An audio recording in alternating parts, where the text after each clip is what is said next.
से 16 जनवरी को आलमी कवानीन की खिलाफ वर्जी की गई। बिला इश्तियाल फ़ज़ाई हुदूद की खिलाफ वर्जी करके मासूम अफराद को निशाना बनाया गया।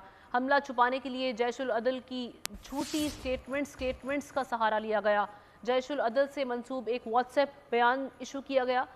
IRGC ने हमले का जवाब पैदा करने के लिए बयानिया बनाया। हमला वाकई जैशुल अदल के कैंप पर हुआ है। सलमान आवान नुमाइंदा खुसूसी हमारे साथ मौजूद हैं, उनसे स्टोरी से मुतालिक जानते हैं। जी सलमान। पाकिस्तान और ईरान के दरमियान के जो मामला के अंदर कशीदगी आई है, यकीनी तौर पर बहुत ज्यादा तशवीशनाक है।